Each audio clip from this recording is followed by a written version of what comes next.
Good morning. Welcome to Eat Your Backyard.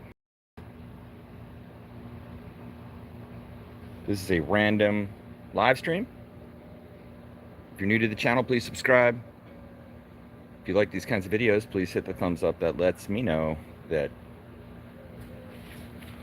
I should produce more like this. Okay. I am so pleased with this moringa tree, just like I'm pleased with the other 6 or 7 moringa trees we've got growing in the yard right now.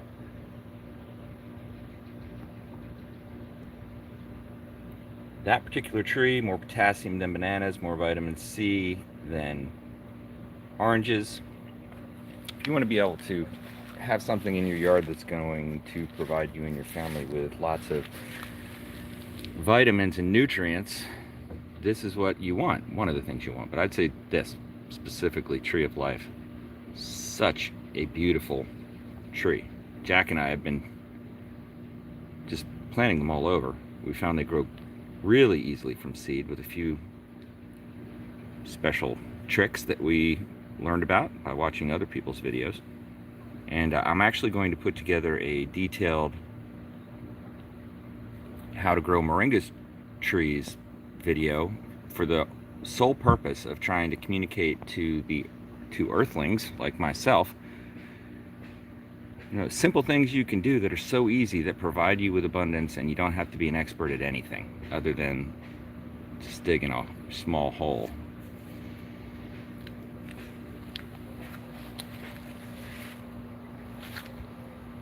And just continue to be so incredibly pleased. Yes. So incredibly pleased with chickens. Now here's another champion, the Pigeon Pee. Super high protein peas. And by the way, utilizing the 12 principles of permaculture all the time. I'm so loving that framework. To me, it's almost like transcendental philosophy meets gardening, permaculture. But you can learn more about it here, certainly, if you're interested in that kind of stuff. But this is a good example of several principles at play. This Pigeon Pee, I'm utilizing edge spaces in my yard. But another thing is I'm creating structure that is going to provide shade, which will help the chickens be more comfortable, etc. So it's also going to be a wind break. It'll be a break for the cold temperatures. And this is what it's like having backyard chickens. Oh, look at you guys. Look at you. Sorry, girls. They're so sweet. Hey, good morning, Bryant. Thanks for joining us. Oh, there you go. That's what we like to hear. It's so funny. Each of these sweet little hens have their own voice. You can really notice the difference. What? Okay. I have to be really careful. I built this latch thing here that attaches to this thing. It's like a standard gate hinge, but I did let it come down. It didn't latch all the way one time, and it hurt the chicken's foot. We got that totally resolved. And there's Ponzi, actually. No, see, Ponzi's my top hen. So everybody picks their top hen. The Ponzi never shies away from the one-handed pickup. Always first to the front of the coop. Oops. Hey there, Ponzi. Hey there, Ponzi. Called her Ponzi because we're in Florida, and she reminded us of Ponce de Leon because she was, even as a tiny chick, always the first one out. Oh, go this way. That's Sally. Sally the sea monster. C is for chicken. And this would be a good time. Oh, by the way, to let you know, something cool that happened. I was contacted by a company called Grubterra, and they gave me free mealworms. Oh, they are so healthy, man. Thank you for saying that. Yeah, really, it's a big deal to me that all the animals under my protection are... They're always establishing the pecking order.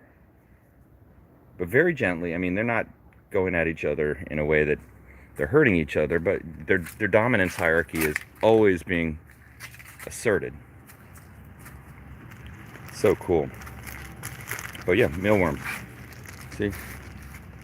When you get to a certain level of permaculture, you have a Ziploc bag on top of your worm farm labeled worms.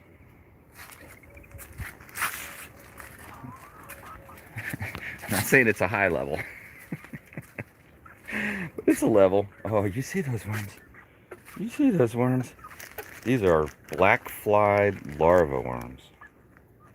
And anyway, I'm going to get free worms now if I just say what my opinion is about this new batch of worms. This worms didn't come from Grubterra, these worms.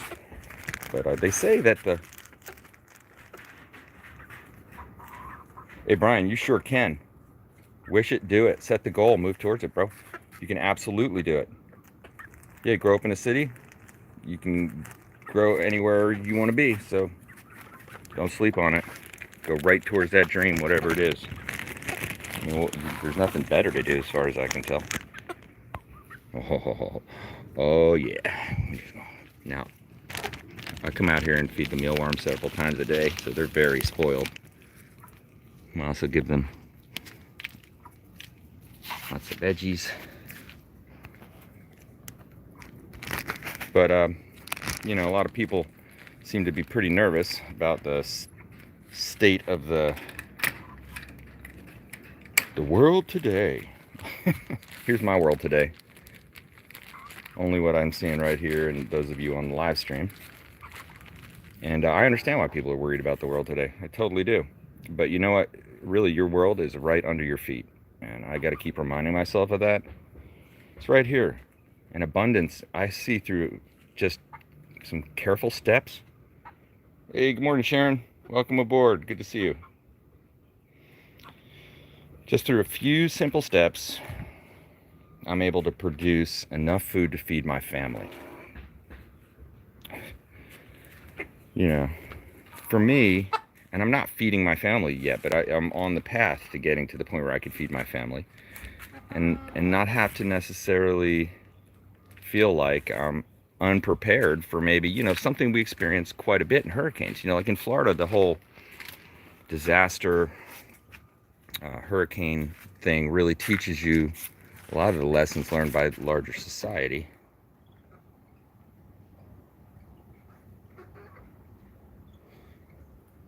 Yeah, Brian, you're absolutely right. Living a healthier life.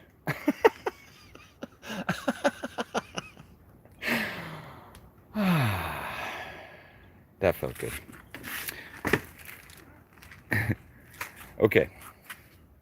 And by the way, I don't want to skip past Brian's comment. You're absolutely right. Yeah, living a healthier life, all the components of that, it's not as hard as you might think. It's maybe one message I'm hoping the world will see. But look, look at what happened in my worm farm. Eat your backyard, world. That's a Tommy Atkins mango tree growing out of the worm farm. Okay, yeah. So these are the, you know, I've got a problem. My problem is I have a mango tree growing in my worm farm. And the other problem I had, which I didn't solve yet, was that I had so much worm castings, which is like the absolute gold of permaculture, so much that it was clogging up my worm tea machine. So these are good problems. And if you want to grow, like, I don't know, tasty tomatoes or something, or pigeon peas or whatever, actually the pigeon peas don't require fertilization at all. That's what I'm finding. I think you kind of make them a little bit upset by insulting them with the fertilizer. We don't need that. You keep that stuff away from us. But other things gobble it up and become gorgeous, like these bananas. But yeah, an overlooked part of our life, I think, is eating healthy, living healthy. But I think even deeper on a psychological level is you're feeling that you're prepared for adversity, which you know will happen, meaning not related to anything on the news, but I mean, you know that things are going to happen. People are going to get sick, hurricanes are going to hit, all these kinds of things are going to happen. And you want to be prepared for it. That's Florida, the big thing is hurricane preparedness, right? Certainly. And it's an important philosophical idea. How prepared are you for the thing you know is likely to impact you in a pretty negative way? How prepared are you? And on many levels, how prepared are you for a hurricane? Well, I'm not sure how well a chicken coop prepares me for a hurricane. In some ways, it kind of sets me back because now I got more things I got to deal with. But for other things, like you say, if the food distribution system has some difficulties or whatever, that could happen. Our whole food distribution system is built on top of fossil fuel. Fossil fuel has to be delivered from far away for all these machines to work. So I'm just saying it's kind of knit together with a common thread that I'm not so sure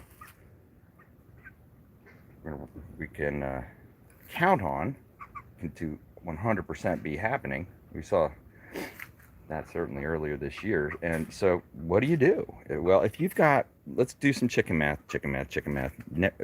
Never do chicken math in public, or always do it in public. We're going to go with that. And here's the chicken math. I paid a lot for these hens, $3.99 each when they were little chicks. That's a pretty expensive hen, actually, but I went to, feed store, bought them. You can get chicks for way less than that. If you find the right deal, you can get chicks for 99 cents. Okay. And then you have hens. So if you have, let's say, 5 hens,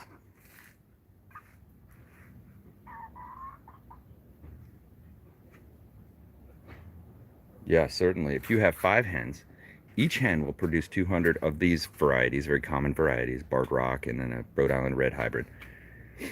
Each hen will produce 250, in this case, brown eggs, each egg weighing roughly 2.5 ounces. Okay, so if you extrapolate that math out to a year, that means you have 1,250 eggs per year. That results in something like 100 eggs a month, 25 eggs a week, and you're in there. And you might say, well, what are you going to feed these chickens? Because they eat stuff too to make the eggs. And well, what can't you feed a chicken is really the question. The same question could be asked, what did the Pilgrims feed the chickens? Did they have like a Tractor Supply they had ran to or something? So my point is, chickens will live off garbage. Chickens are a component in your system because they take the output you produce and produce input that you value. Again, another permaculture concept, very basic. But for theoretically $5, you have chickens, and if you have a yard full of stuff they will eat and food scraps enough to give to them, you're feeding your chickens almost for free. Yes, sir. We are certainly very fortunate to live in a world where food is so accessible, generally speaking. But that is an illusion in terms of depending on systems outside of you to provide it. And it's just right down to Maslow's hierarchy of needs. What do you need? Food, shelter, security. I thought a lot about those things last year. I'm sure everybody did. And the answer to the equation that I came up with was, well, make sure that you're good with those things. And so I did. And in the food category, and one little step at a time, and it takes time. I'm building systems here that are going to be ultimately capable of producing that goal of being able to feed a small family independently, as much of a closed system as possible. And it's very calming to my psychology. And I would say also, in addition, it is profoundly philosophical for me in every way. It's a transcendental philosophical experience every step of the way, because you remove that separation you may feel from the world, because that's an illusion. It's obviously an illusion. You're not, am I disconnected from these chickens in some meaningful way? I mean, of course you're connecting. You're connecting to things that you didn't even know, or part of systems you weren't even thinking of. But you can more localize your system so that you can sustain by just concentrating on really some of the basics of permaculture, which is the whole message I'm trying to get out with this channel. And if I can influence one person to do stuff like this in whatever way they do it, and it benefits their life positively, stoked. So I've been watching a few YouTube channels where they feed their chickens on compost. One couple I was watching, they have agreements that they've set up with local restaurants to get the food scraps that they produce, then would typically throw away, and they just go by and pick them up. Really interesting. But I'm trying to get a podcast interview with this one guy, but we'll see if he's willing to. They gather the food scraps and then they basically feed their chickens nearly 100% on food scraps with some supplement of feed and stuff like that. So it's really amazing. Really amazing.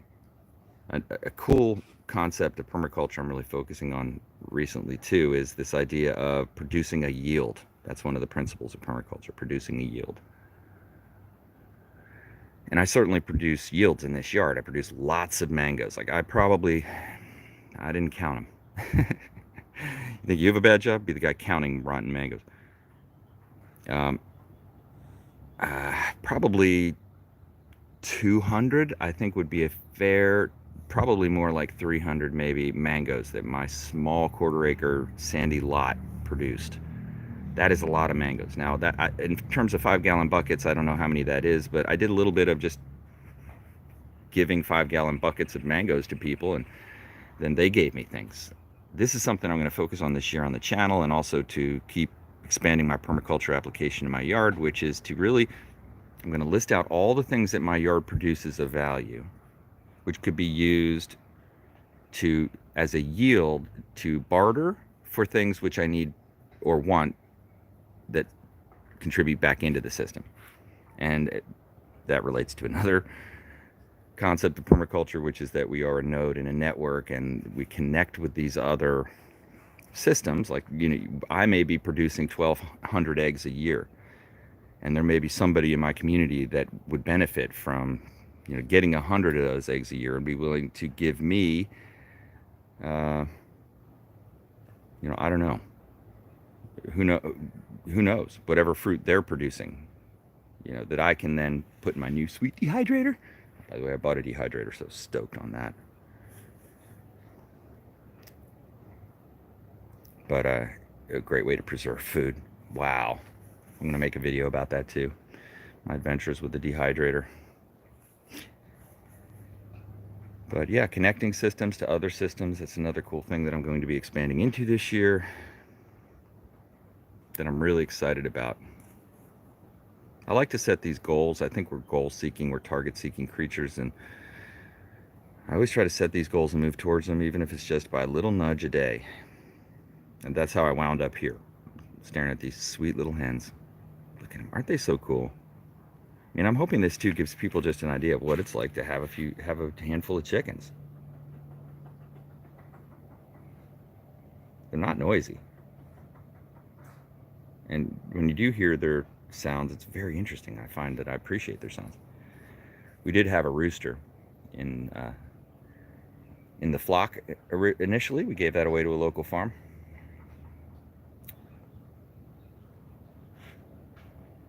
What we have left are these 5 sweet little hens, all selected for their egg producing capability. These are hybrid chickens, so they're considered to be both excellent meat chickens and excellent egg chickens.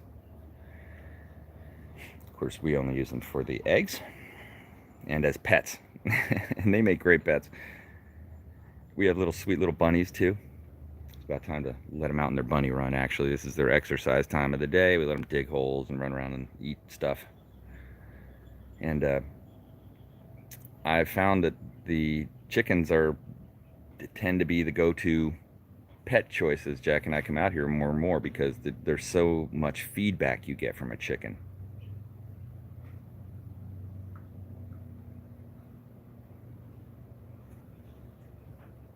Yeah, rooftop gardening. Yeah, well, so you live in a city or in like an urban area where there's not much space to grow stuff,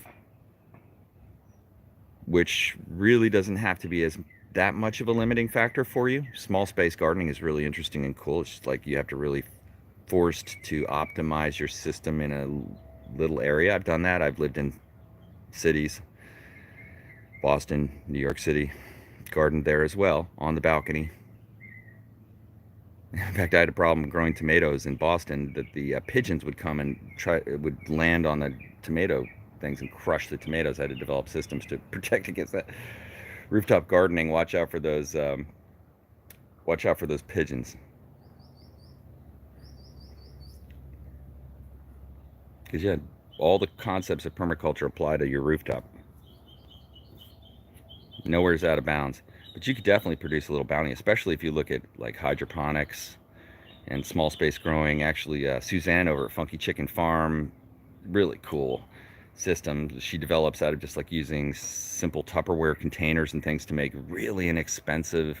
I should go over and make a video just about that, but it's in that Funky Chicken Farm, small farm video I released earlier this year. Looks at one of her systems, but she evolved it to another system. When I went over and dropped off the rooster, we got to see, wow, super cool.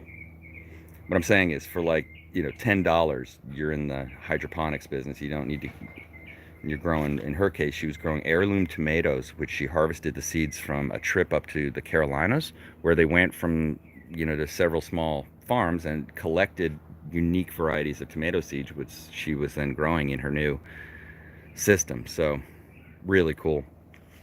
That system really inspired a lot of the ads I did here this year. Totally transformed my world by being exposed to people on farms, because farms are already connected, right? So you got so much you can learn from any small farm.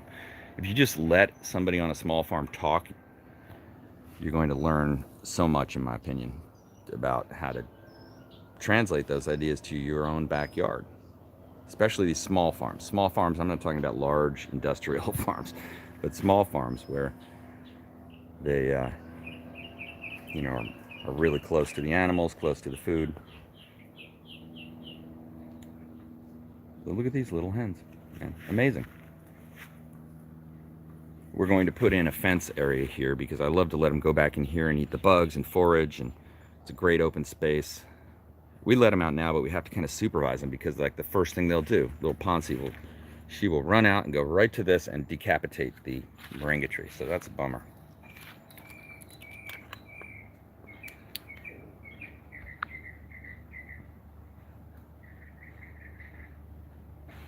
Shallow rooted popular vegetables. Oh, that's cool, Bryant. Yeah, that's interesting. I bet you could get a pretty good yield. You know, and all the things that, like I said, all the permaculture principles apply. So like selecting those things that are going to do well in that environment and optimizing as you learn what doesn't do well and getting a high yield of something, maybe something that is, you know, worth something. You know, that is interesting. At one point, I'll give you an example. At one point, you know, what is, by the way, what is Moringa worth? You know, I don't know, what's a multivitamin worth, but organic Moringa, what is it worth? Well, I can tell you at one point it was selling for $60 a pound, dried Moringa. $60 a pound. And that price went down, down, down as production went up of farms and so on. A lot to learn from how they grow commercial Moringa too, by the way. They plan it to get very closely, keep it trimmed like a hedge. Yeah. But you could grow something like this, organic Moringa. Very easy to grow in an edge space. If you had like a vacant lot next to a building, in between buildings, like sometimes you get, depending on how big the buildings are where you are. But, you know, to grow in those edge spaces and produce a yield that's worth something, it's possible. Just got to think it through and evolve. And yeah, the wind on top of the rooftop, I could totally relate to that. Yeah, the wind factor in growing stuff, huge. That's the whole reason. Oh, it looks like it might rain. That's the whole reason I have this Dracaena hedge planted here, which is very thick hedges, that it's a wall that protects from those eastern sea breezes, and we get those relentlessly in the spring and fall, certainly, during hurricanes, certainly, but in the spring and fall, we'll get like 3 weeks of non-stop 15-knot salty winds heading right, and you could see the salt, you could see the salt mist just going for weeks and weeks and weeks. So it's the wind, and then in the wind here, is the salt. So the salt gets on everything, and not everything likes to be covered in salt. If you would recall, the Romans would salt the fields of their foes for a reason. Nothing grows. So we don't want salt on everything. And I've also got salt coming up from under the earth. Our irrigation is salty. Sharon, that is an incredibly good idea.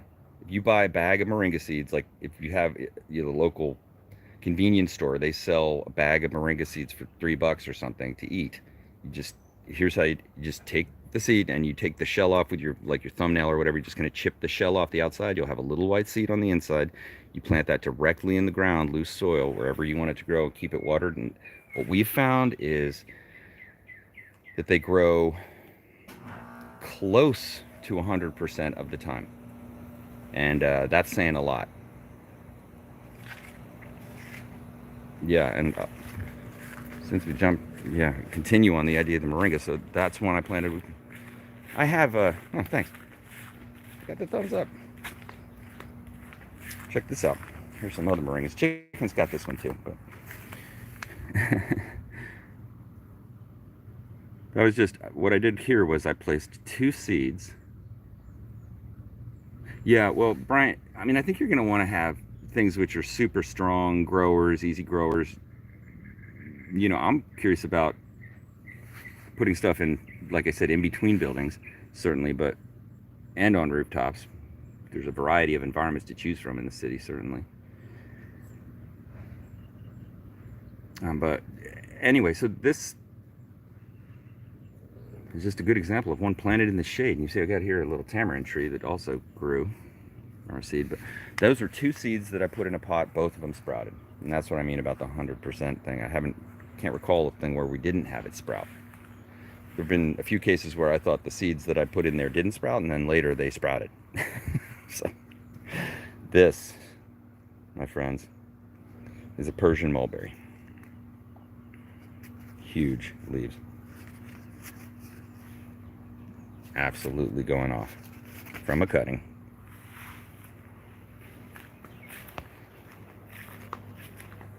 And I planted some more moringa trees over here. And I've got more moringa trees growing over here.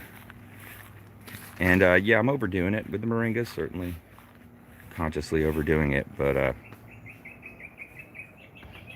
here we go.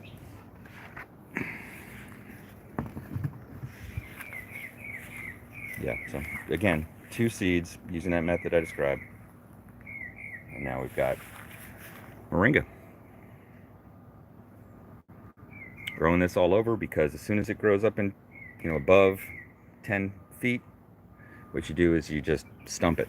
Just cut it off, and then all the sprouts grow up again, and then you cut those, and no more grow up, and it's a forage tree crop. It's meant to be harvested. You take those leaves. It's like if you've ever seen like the tobacco, how they process that, and not industrial tobacco like Marlboro or something. I probably just got my video demonetized. But yeah, not like that, but like a small farm of tobacco. They grow, they have this tobacco leaves in an old wooden barn and so on and so forth. Well, same thing here. You just pick off the leaves, kind of bunch them up on the end with a rubber band, hang them inside. If you've got the air conditioner on, they're going to dehydrate.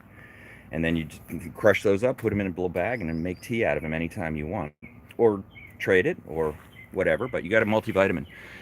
They call it the tree of life because many people claim longevity. And it makes sense, take your vitamins, longevity. But yeah, moringa, that's a powerful thing.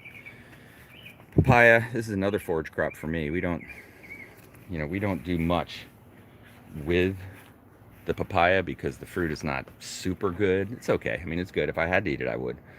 But what we do is typically just use that for forage. It's always dropping organic matter, so it's got that return, chop and drop, nutrient return.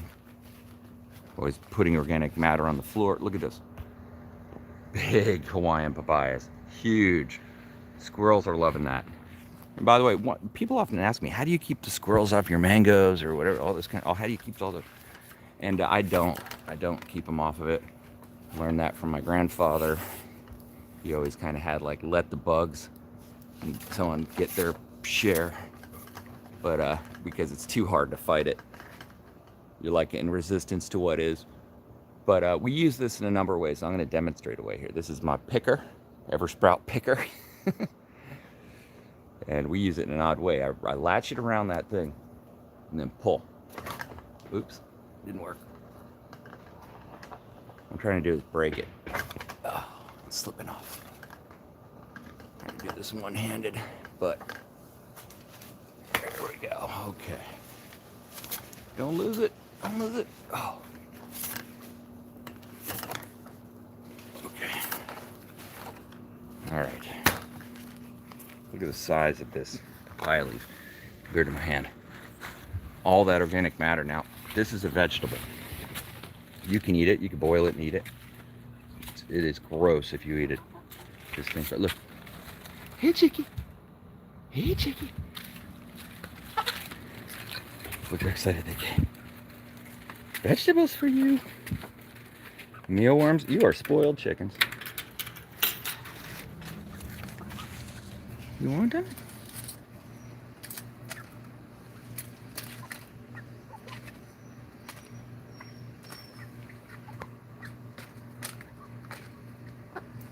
Yeah, Ponzi. She's all about it. Yeah. And it gives us something interesting to do. Now here's what I do as well is I crush up this is a hollow trunk. I crush this up so it's easier for them to get to little spaces. They'll love to peck at it. And... Oops. Okay, come on. Back in you go. But I just kind of split it open. You can see it's hollow in the middle. This way they can get to those, like the, I don't know what you call the inside, the marrow of the stem. They're like that. We're actually getting into the process of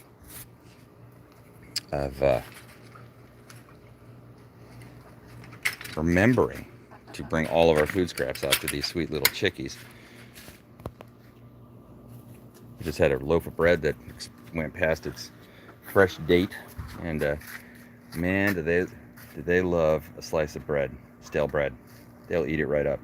And in fact, on farms, chickens can typically end up being a disposal method as well for, you know, like, I'll give you an example. You have barn mice. Every farm has barn mice. I grew up on a farm. We had barn mice, barn rats. And if you put out traps and kill those pests so they're not in your feed or in your hay and all that stuff, well, you can feed them to the chickens. The loop is right there. If you throw them in, that mouse will be gone. Throw it in the morning, it's gone by evening in a chicken coop because they will eat it right up. They're omnivores. They'll eat up all kinds of things. Hey, Camel. Good to see you on. You see, gives them something interesting to do. But I try to put in as much stuff like this as possible because right now I'm feeding them, and I'm going to continue to provide them with endless feed. But yeah, Brian, they can eat many things. That's right. And you don't. So the model is you could have chickens and for a very, very low cost, a system like this, outside of building a coop. You know, I obviously went way in deep. Hey, Slightly Stacy's on. Good to see you. Good to see you. But yeah, for a very small monetary impact, you're into chickens. Again, you build a coop like this, well, then it's expensive, the structure. But I built this to be hurricane resistant to some extent, meaning, you know, it could withstand probably 80, 90 mile an hour winds. But you know, you wouldn't have to go this far, certainly. And then one of the goals of this year, in addition to the other ones I mentioned, was to get some local restaurants, and I have a few in mind, and see if they would be willing to maybe put out some food scraps that I could go collect. And I'll make some videos about that, see how, you know, if I can get the yield from them and start supplementing these hens with delicious cuttings. I mean, we have a acai bowl place down the street that we know that constantly chopping up vegetables and fruit. Where does all that garbage go? I don't know. Maybe they already have a cool setup with somebody and it doesn't get wasted. But it could be get turned into brown eggs.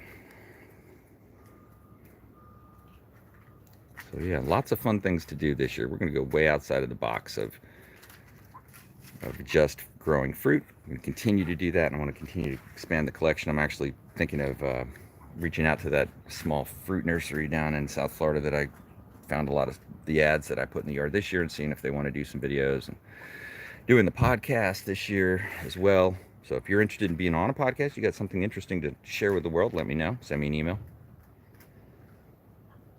Chickens. Bryant, those look like some, what do they call them? Oh, I'm trying to remember. I did all this research on chicken varieties when we were looking at getting chickens. They look like leghorns. That's what they're called. The white chickens that look like foghorn leghorn. Those are actually a variety of chicken. Now you got me thinking about chickens. Another thing I learned was that chicken varieties, basically chicken breeds, didn't essentially exist in North America 200, 300 years ago. They were all just kind of like mixed breed chickens, so to speak. But they were, according to the lore I read, they were developed over the last 200 years, and some of them reach back like these Plymouth rocks. That's because they were used as far back as the Pilgrims, basically, and a Rhode Island red. Well, again, in the colonial days of America, this was a chicken breed developed in Rhode Island. So these are classic components of farms. For years, hundreds of years, we've been interacting with these creatures. Hundreds of years. No coincidence that it is very easy to integrate them into your life. You wouldn't need to have 5 chickens. You could easily just have a few chickens, a couple chickens. Yeah, the history of food is incredibly interesting. I agree. Oh, Slightly Stacy, you listened to the surf podcast yesterday. Thanks for doing that. I appreciate it. Yeah, I interviewed Peter Pan. That was so cool. Made a friend. Peter Pan rocks. My dude has been surfing since 1963.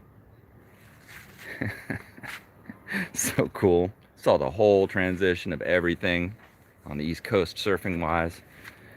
Had a lot of good advice, man. What a cool guy. Just like that. I want to talk to and know people like that have just walked the road, got the crow's feet on the corner of the eyes because they earned them, and they just want to share for all the best reasons. Here's what's going on. And he was saying, like, when you get to my age, and he was telling his friends, some basic things. You got to stay in shape. He was talking about, well, I extrapolated it to core strength, but he said the abs and back to, you got to maintain that in surfing, but keep all your systems functioning, just like permaculture. And that he tells his friends as they get older, don't go out and surf for 4 hours or 3 hours, I think he said, on the good days, and tear your rotator cuff like his. Yeah, get back out there, Slightly Stacy. Get back out there. Get a softie and just do it. That's what I say. By the way, I am also, the next podcast on that channel is going to be with The Illusion, Hamish Patterson, which will be quite interesting. He's like an archetype, a stereotype of kind of Southern California surfer stuff. Interesting dude. I ask everybody about the soft tops, and because soft tops have been just so cool for me. I kind of took a board my daughter lost interest in, and I've been surfing it, and I just discovered I love it. It's just made surfing like childlike and novel again for me in so many ways. So I try to share that concept with people and go like, you ought to try it. But I asked Hamish, and yeah, he said just a preview of next week's podcast on Wednesday on Surf All Day A1A. And but he said, yeah, that was the game changer for him, was the softies, because it filled in the gaps, and they get long flat periods in LA. He's up in Malibu. Yeah, well, I always say nothing's stopping, well, unless there's physical things stopping, but theoretically nothing's stopping us from just going down and body surfing any day that we can get access to the ocean, because that's surfing too. So, I'll tell you what, we've been jumping in that ocean, and I haven't surfed in the last couple of days. I mean, I have surfed. I body surfed the last couple of days. Jack, we get on a swim for about at least an hour a day. Try to. But I haven't surfed, and the reason is, well, because I want to spend time with Jack rather than go out surfing. And he's starting to get into surfing now. which is really, really cool. And I want to go just at his pace. I don't want to rush it, because I know if I rush it, bad thing can happen, and then we might get dissuaded. Yeah, on the west coast of Florida, the good days are apparently few and far between. I hear that a lot from my west coast peeps. But I also hear that when it is on, it's kind of a weird wave, but man, is it fun.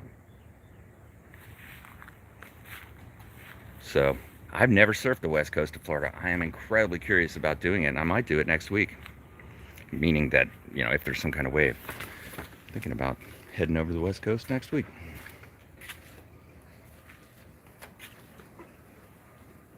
Yeah, so we've got to make this fence back here, fence off this back area. We become a world of fences, you know, basically. But it doesn't have to be a high fence.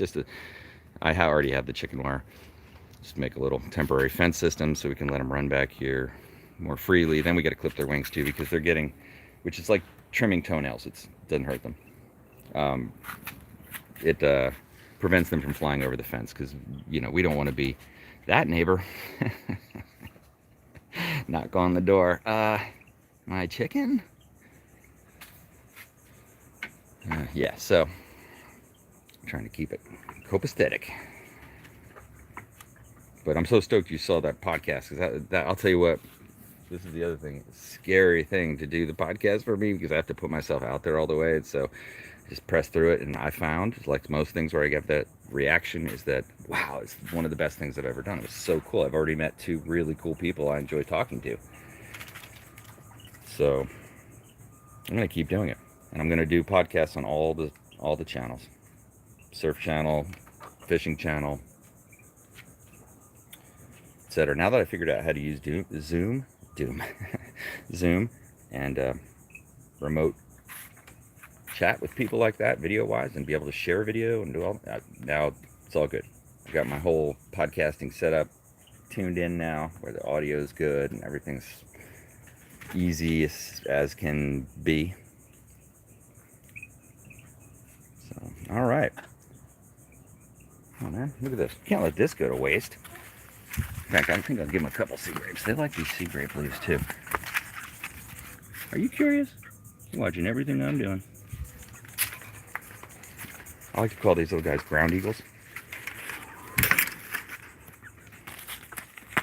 Oh yeah. You can smell that sea grape.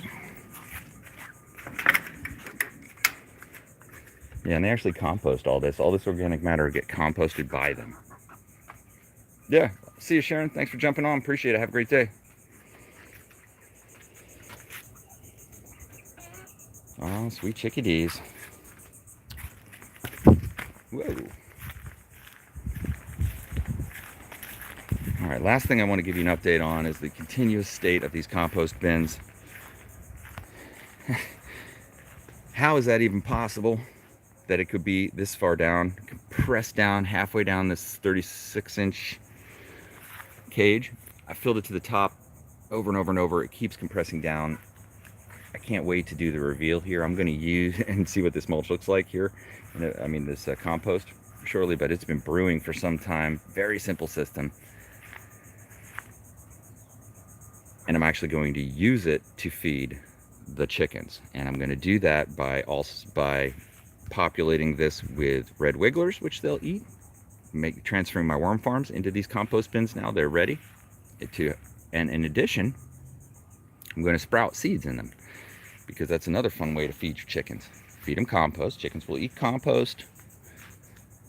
And in that compost, put grains which sprout. And maybe that's one of the things you trade for. Maybe I trade mangoes for a sack of, I don't know, wheat or something that will sprout real easily in the compost. And then what you can do is you just intersperse it with your compost, flip that compost over. As those sprouts happen, they're packed with nutrients, super good and healthy for the chickens, and a very easy, high nutrition thing to put in there. And it's just a simple practice of like having a pitchfork and turning stuff over and throwing stuff, and it's so simple and so gratifying to see these chickens just loving it. Yep, so another beautiful day I hope everybody on the podcast has a great day, on the stream has a great day, and we'll talk to you soon. Thanks for watching. Eat Your Backyard.